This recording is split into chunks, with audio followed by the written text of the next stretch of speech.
The summer sun of 1872 hung heavy over the frontier town of Red Creek. The air was dry and shimmering with heat, the streets dusty, and the wooden buildings bleached pale by the sun. Life moved slowly here. The blacksmith's hammer rang faintly from his shop. A wagon creaked down the main road, and a few children played marbles in the shade of the general store. The town was small, quiet, and far removed from the troubles of the world, or so it seemed. At the edge of town stood the telegraph office, a narrow building with peeling paint and a single wire stretching toward the horizon. Inside sat Tom Jenkins, the town's telegraph operator, a young man known for his calm patience and steady hands. The telegraph machine clicked rhythmically, its sharp notes echoing in the still room. Most days, it carried nothing more exciting than news of cattle sales or supply shipments. But that afternoon, the pattern of clicks changed. It came fast, urgent, uneven. Tom leaned closer, his heart beginning to pound as he translated the message letter by letter. The words formed a chilling warning.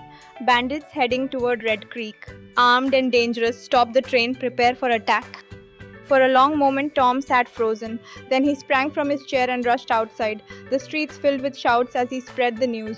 The peaceful rhythm of the town vanished in an instant. The blacksmith dropped his hammer to take up a rifle. The storekeeper shuttered his windows. Mothers called their children inside. Marshal Reeves, a tall, calm man with a weathered face, quickly took charge. Under his orders, the townspeople began to fortify Red Creek. The bridge leading into town, the only crossing for miles, was the key. Men gathered there, cutting its supports and setting up barricades while the women filled buckets and tended to the wounded who might come. Fear filled the air, but so did determination.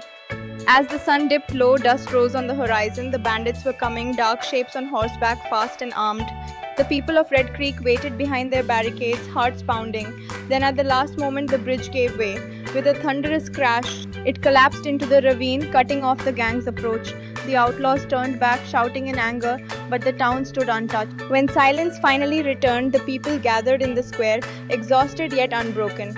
Marshal Reeves laid a hand on Tom's shoulder, his voice low with gratitude. Everyone knew that if not for that single telegraph message, Red Creek would have been lost. That night, as lamps flickered in the windows and the desert wind swept through the empty streets, Tom sat once more beside his telegraph key. The wire stretched away into the darkness, a lifeline of sound and light, and he knew now just how much power one simple message could hold.